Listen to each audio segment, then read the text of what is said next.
स्मार्टफोनच्या दुनियेत क्रांती आता आपल्या शहरात. पलुसकरांच्या सेवेत सज्ज विवो एक्सक्लुझिव्ह स्टोअर.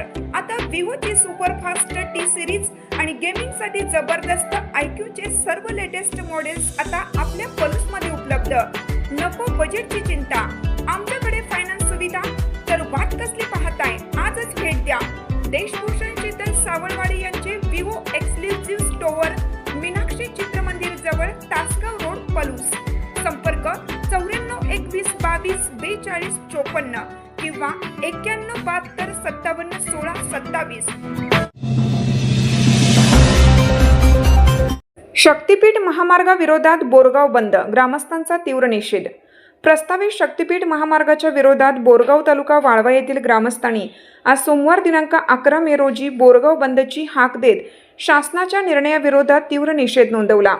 शक्तीपीठ विरोधी संघर्ष समितीच्या नेतृत्वाखाली शेतकरी, व्यापारी आणि ग्रामस्थ मोठ्या संख्येने एकत्र आले आहेत.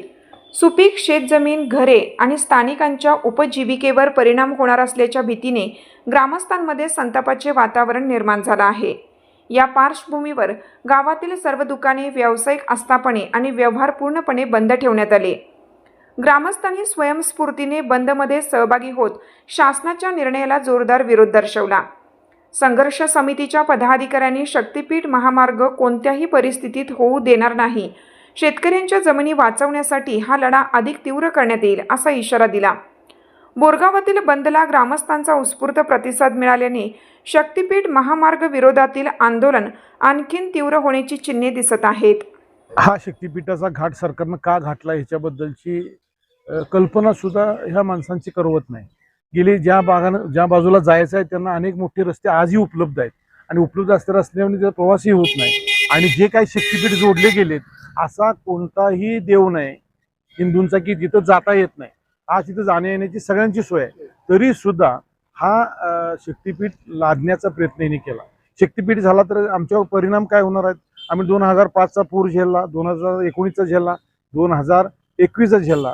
पूर आल्यानंतर आज जी वॉटर लेवल गावामध्ये होत्या त्याच्यामध्ये गावाला पूर्ण विस्थापित व्हायला लागते. विस्थापित झाल्यानंतर सगळी जमीन पाण्याखाली जाते, त्यामुळे आम्ही त्या वर्षीच आमचं पीकही जाते. जर हा शक्तीपीठ झाला तर हिची वॉटर लेवल आणि 5 ते 10 फुटानं वाढेल आणि 10 फुटानं ज्या वॉटर लेवल वाढल्यानंतर बोरगावच्या आमच्या असणाऱ्या सकल भागामधल्या सगळ्या घरावनी पाणी निघून जाईल आणि आमचे घरदारं आम्हाला सोडून जावं लागेल. मग सरकारला बहुजन समाजाला विस्थापित करायचं आहे का? त्याचा फायदा कोणाला होणार आहे? त्याचा फायदा जर कोणाला एखाद्या उद्योगपतीला होणार असेल तर त्याच्यासाठी ह्या शेतकऱ्यांचं नुकसान करण्याची काही गरज नाही. आणि जर का ह्यांना करायचा होता तर तुम्हाला अनेक रस्ते झाले त्याच्यामध्येच हे केला तर चाललं असतं. म्हणजे हा रस्ता नवीन आखायची गरज नाही. आणि आज 800 किलोमीटरचा प्रवास करून एवढा 800 किलोमीटर रस्ता आखणार आहे. आज तुम्ही शेतकऱ्यांना आम्ही दाखवायचा प्रयत्न करताय की तुम्हाला आम्ही पैसे देऊ. आम्हाला पैसे नको आहेत. आम्ही ज्या वेळेला 300-400 वर्षापूर्वी इथं आमच्या पिढ्या मागीच्या राहायला आल्या त्यावेळेला आम्ही त्या शेतीवर उपजीविका करून आज आमचा संसार अनेक वर्षानं चांगल्या पद्धतीने झाला. आमची मुलं शिकली, आज सगळं झालं. पण तुम्हाला तुमच्या डोक्यामध्ये काय बहुजनांच्या मुलांना शेती नाही राहिली पाहिजे, तो व्यसनाधीन बनला पाहिजे त्याला पैसे दिल्यानंतर, आणि भविष्यातल्या पिढ्या ह्या संपल्या पाहिजे, ही भूमिका तुमची आहे. खरं तर ही जी गरज नसताना तुम्ही लादायला लागलाय. भविष्यामध्ये याला आमचा प्रखर असा विरोध राहील. नुसता विरोध राहणार नाही, भले आमच्या ह्याच्यामध्ये आम्हाला काही करावं लागलं तरी आम्ही ही टोकाचं पावलं आम्ही ह्या परिसरामध्ये उचलणार आहे. आमची बोरगावकरांची भूमिका आहे, ज्या पट्ट्यापासून सुरुवात आणि शेवट पाहतो आम्ही जागृतीसाठी वेळ काढणार आहे आणि त्या गावातल्या शेतकऱ्यांना आम्ही संघटित करायचा प्रयत्न करणार आहे की या पैशासाठी तुम्ही भुलून जाऊ नका. पैसे सरकार देत नाही, पहिल्याच लोकांचं पैसे दिले नाही. सरकार एवढं प्रचंड कर्जबाजार आहे आणि आम्ही दाखवून तुम्ही काय देणार आहे? आम्हाला तुम्हाला पैशाची गरज नाही. आमच्या पुढल्या पिढ्यांना ही जमीन राहिली पाहिजे.